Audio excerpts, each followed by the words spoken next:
Hello guys, welcome back to our channel. നമ്മളിന്ന് മാങ്ങ അച്ചാറാണ് ഉണ്ടാക്കാൻ പോണത്.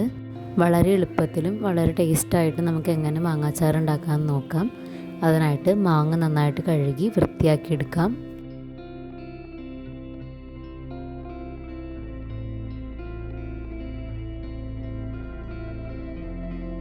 ഇനി നമുക്ക് മാങ്ങ എങ്ങനെ എളുപ്പത്തിൽ അരിയാമെന്ന് നോക്കാം. കത്തി വെച്ചിട്ട് മാങ്ങയും ഇങ്ങനെ ചെറുതായിട്ട് വെട്ടി കൊടുക്കാം. വലിയ ഗ്യാപ്പില്ലാതെ അടുത്തടുത്ത് വെട്ടി കൊടുക്കുക. അപ്പോൾ നമുക്ക് ചെറിയ ചെറിയ കഷ്ണങ്ങളായിട്ട് വേഗം മുറിച്ചെടുക്കാൻ പറ്റും. ഇങ്ങനെ നീളത്തിൽ കൊത്തി കൊടുത്തതിന് ശേഷം വട്ടത്തിൽ അരിഞ്ഞെടുക്കാം.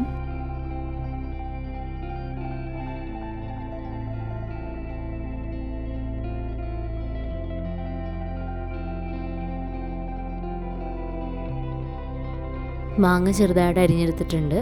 ഇനി നമുക്ക് ഇതിലേക്ക് ഉപ്പ് ചേർത്ത് കൊടുക്കാം. ഉപ്പ് മാങ്ങയുടെ കഷ്ണത്തുമ്മ പിടിക്കാൻ പാകത്തിന് നന്നായിട്ട് മിക്സ് ചെയ്ത് കൊടുക്കാം.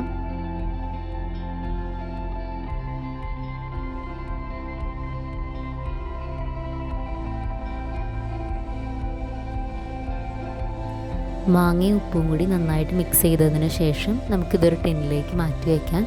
4-5 ദിവസം കഴിയുമ്പോഴേക്കും മാങ്ങയമ്മ ഉപ്പൊക്കെ നന്നായിട്ട് പിടിച്ചിട്ടുണ്ടാവും.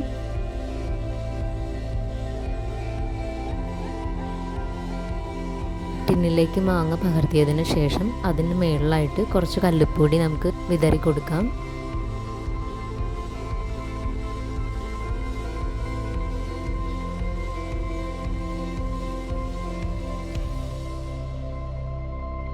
ബാക്കി മാങ്ങയും കൂടി നമുക്ക് ഇതുപോലെ ടിന്നിലേക്ക് മാറ്റാം. ഇപ്പം 5 ദിവസം കഴിഞ്ഞിട്ടുണ്ട്. ഇനി നമുക്ക് അച്ചാറിടാനായിട്ട് നോക്കാം. അതിനായിട്ട് ഒരു ചട്ടി അടുപ്പത്ത് വെച്ചിട്ട് ചട്ടി ചൂടാകുമ്പോൾ അതിലേക്ക് നമുക്ക് എള്ളെണ്ണ ഒഴിച്ചു കൊടുക്കാം.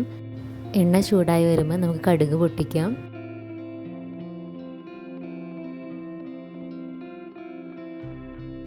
കടുക് പൊട്ടിക്കഴിയുമ്പോൾ നമുക്ക് അതിലേക്ക് വേപ്പില ചേർത്ത് കൊടുക്കാം. വേപ്പില ഒന്ന് പൊട്ടിക്കഴിയുമ്പോൾ അതിലേക്ക് അരിഞ്ഞു വെച്ചിരിക്കുന്ന മുളക് ചേർത്ത് കൊടുക്കാം. മുളകും ഒന്ന് പൊട്ടിക്കഴിയുമ്പോൾ അതിലേക്ക് അരിഞ്ഞ് മാറ്റി വെച്ചിരിക്കുന്ന വെളുത്തുള്ളിയും കൂടി ചേർത്ത് നന്നായിട്ട് ഇളക്കി കൊടുക്കാം.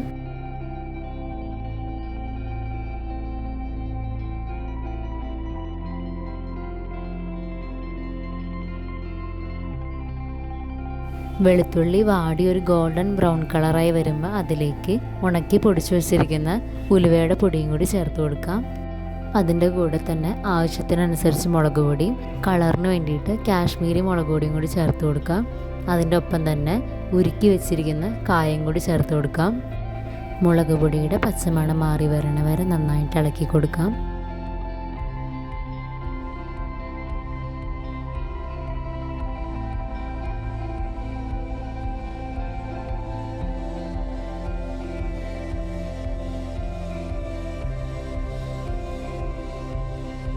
മുളക് പൊടിയുടെ പച്ചമണമൊക്കെ മാറി വന്നിട്ടുണ്ട്. അതിലേക്ക് നമ്മൾ ഉപ്പിലിട്ട് വെച്ചിരിക്കുന്ന മാങ്ങയും കൂടി ചേർത്ത് കൊടുക്കാം.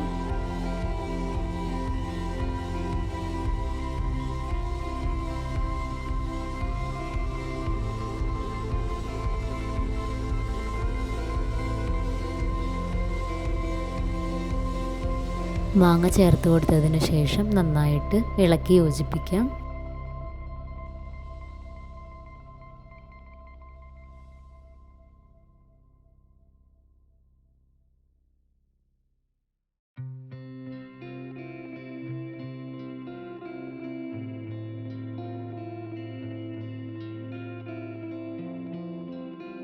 അടുപ്പത്തു നിന്ന് ഇറക്കുന്നതിന് തൊട്ട് മുമ്പായിട്ട് ആവശ്യത്തിന് ചുർക്കയും കൂടി ചേർത്ത് കൊടുക്കാം.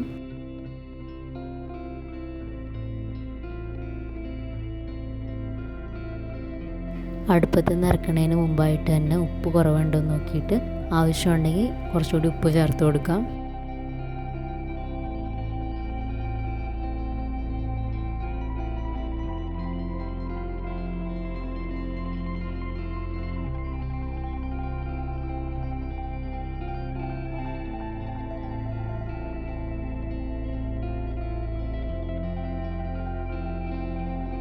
നമ്മുടെ അച്ചാർ ഇവിടെ റെഡി ആയിട്ടുണ്ട്. അച്ചാർ തണുത്ത് കഴിയുമ്പോൾ ടിന്നിലാക്കി സൂക്ഷിക്കാവുന്നതാണ്.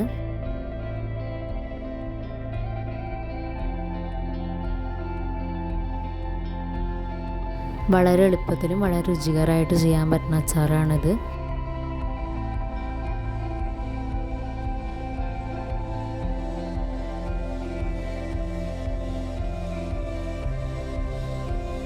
വീഡിയോ ഇഷ്ടമായെങ്കിൽ എല്ലാവരും ലൈക്ക് ചെയ്യുക, ഷെയർ ചെയ്യുക, സബ്സ്ക്രൈബ് ചെയ്ത് ഈ ചാനലിന് സപ്പോർട്ട് ചെയ്യുക. Thanks for watching.